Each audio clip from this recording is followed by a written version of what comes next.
नमस्कार विद्यार्थी मित्रांनो, मी सुभाष मारवाडे।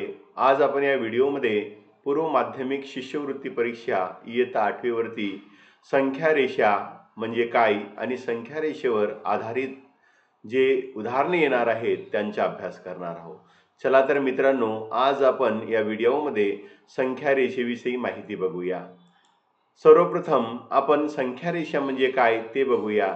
तर या आकृतीमध्ये आपल्याला एक संख्या रेषा दाखवलेली आहे आणि ही जी रेषा आहे या रेषेवरती आपल्याला काय दिसून येत आहेत तर बिंदू दर्शवितात, म्हणून जेव्हा रेषेचे बिंदू संख्या दर्शवितात तेव्हा त्या रेषेला संख्या रेषा असे म्हणतात।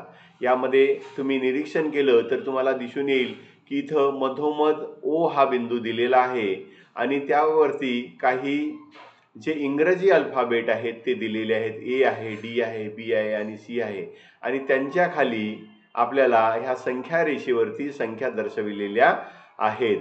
तर संख्या रेषेवरील ओ किंवा शून्य ही संख्या ओ या बिंदूने दर्शवितात। या बिंदूला आपण आरंभ बिंदू असे म्हणतात। याला आरंभ बिंदू यासाठी आपण म्हणतो कारण याच्या डावीकडे ह्या ऋण रेषा दिसतात तर याच्या उजवीकडे ह्या धन दिशा दिसतात आणि म्हणूनच आपण म्हणतो की शून्याच्या डावीकडे ऋण रेषा असतात आणि शून्याच्या उजवीकडे ह्या धन रेषा असतात।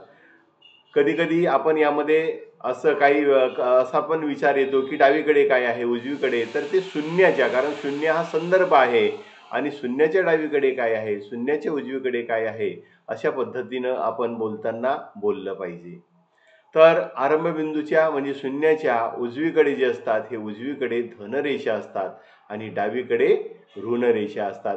जेव्हा आपण डावीकडून उजवीकडे जातो संख्या रेषेवरती तर संख्या ह्या वाढत जातात। मग तुम्ही कुठूनही जा, ऋण 4 पासून जर तुम्ही इकडे गेलो तर ऋण 4 ही लहान आहे, त्यापेक्षा ऋण 3 मोठी आहे, त्याहीपेक्षा ऋण 2 मोठी आहे, त्याहीपेक्षा ऋण 1 मोठी आहे आणि त्यापेक्षा शून्य ही मोठा आहे, त्यानंतर धन 1 मोठा आहे, धन 2 मोठा आहे। म्हणजे तुम्ही डावीकडून उजवीकडे गेलं तर तुम्हाला संख्या ह्या मोठ्या मोठ्या होत जाताना दिसतात।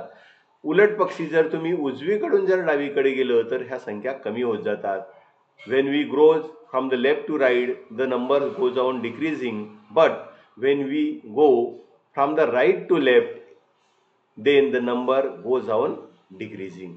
तर अशा पद्धतीनं आरंभ बिंदूच्या डावीकडील आणि उजवीकडील संख्याचं लहान मोठेपण आपल्याला लक्षात ठेवायचं आहे। बघा, ही डावी बाजू आहे आणि ही उजवी बाजू आहे आणि मधामध्ये जो आहे ओ हा मिड पॉइंट सारखा विचार आपण करतो, पण ओ हा म्हणजे त्याला आपण आरंभ बिंदू म्हणतो किंवा रेफरन्स पॉइंट सुद्धा म्हणतो, कारण त्याचा संदर्भ घेऊनच आपण ऋण संख्या आणि धन संख्या ह्या ठरवत असतो।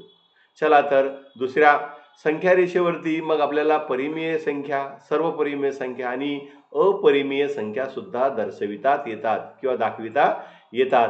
आता परिमेय आणि अपरिमेय या दोघांच्याही संचाला आपण रियल नंबर किंवा वास्तव संख्या असे म्हणतो, म्हणजे सर्व वास्तव संख्या आपण संख्या रेषेवर दाखवू शकतो। यामध्ये नैसर्गिक संख्या, पूर्ण संख्या, पूर्णांक संख्या या सर्वांचा समावेश वास्तव संख्येत होतो। एवढंच नाही तर परिमेय संख्या आणि अपरिमेय संख्या हे सुद्धा वास्तव संख्येमध्ये मोडतात। म्हणजे सर्व प्रकारच्या संख्या ह्या आपल्याला नंबर लाईन किंवा संख्या रेषेवरती दर्शविता येतात।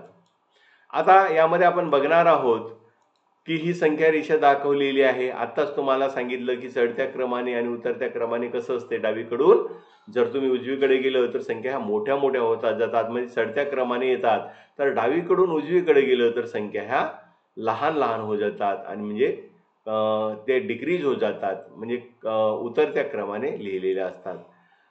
आता आपण बघू लहान मोठेपणा, यामध्ये मी पहिल्या स्लाइडमध्ये तुम्हाला सांगितलेलं आहे। आता आपल्याला अंतर आणि निर्देशक म्हणजे काय किंवा डिस्टन्स अँड कोऑर्डिनेट म्हणजे काय ते आपण बघणार आहोत। इंग्रजीमध्ये जर म्हटलं तर आपण त्यासाठी संख्या रेषा घेतलेली होती आणि संख्या रेषेवरील कोणत्याही दोन बिंदूचे निर्देशक माहिती असेल तर त्या बिंदूतील आपल्याला अंतर काढता येते आणि हे अंतर काढण्यासाठी मोठ्या निर्देशकातून लहान निर्देशक वजा करावा। आता इथं आपण दोन बिंदू घेऊया आणि त्यांचे निर्देशक घेऊया। बघा, उदाहरणामध्ये आपण येचं निर्देशक आहे ऋण 3 व बीचं निर्देशक जे दिलेलं आहे हे ऋण 5 आहे। सर्वप्रथम यांच्यातील लहान मोठेपण आपण ठरवायचं आहे, कारण आपल्याला मोठ्या निर्देशकामधून लहान निर्देशक हे वजा करायचे आहे। याचं कारण काय, कारण अंतर हे नेहमी कशामध्ये असते, धन असते अंतर आपण केव्हाही ऋण लिहित नाही आणि म्हणूनच आपल्याला मोठ्या निर्देशकातून लहान निर्देशक हा वजा करायचा असतो. तर आता बघा ऋण 3 आणि ऋण 5 यांचा जर आपण तुलना केलं तर ऋण 3 हे लहान आहेत, म्हणजे -3 किंवा -3 इज लेस दॅन 5. मग आपल्याला काय करावं लागेल, 5 मधून ऋण 3 वजा करावं लागतील. तर आपण डिस्टन्स काढूया. डिस्टन्स ऑफ ए बी म्हणजे ए आणि बी बिंदूतील डिस्टन्स जर लिहायचं असेल तर ते या पद्धतीने लिहिले जाते, डी ने दर्शविले जाते, बरोबर 5 वजा ऋण 3 आहे. आता 5 वजा ऋण 3, तर ऋण जर आपण घेतलं ते धन होणार आहेत आणि ऋण धन झालं तर 5 अधिक 3 आणि 5 अधिक 3 बरोबर 8. आता हे 8 काय आहे, तर हे एकक आहेत. आपण जे अंतर जे मानलेलं आहे ते एककांमध्ये मानलेलं आहे आणि हे 8 एकक यामध्ये अंतर असणार आहे. तर अशा पद्धतीने आपल्याला जर निर्देशक दिलं असेल तर अंतर काढता येते. मित्रांनो, तुम्हाला लक्षात ठेवायचं आहे की अंतर हे केव्हाही पॉझिटिव्ह असते, ते धनामध्ये असते किंवा धन असते. अंतर केव्हाही ऋण नसते. Distance is never negative.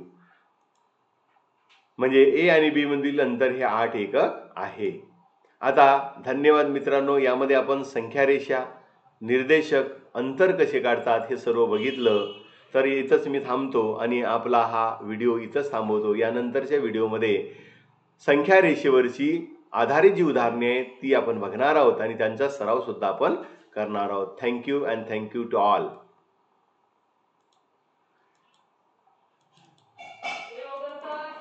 ना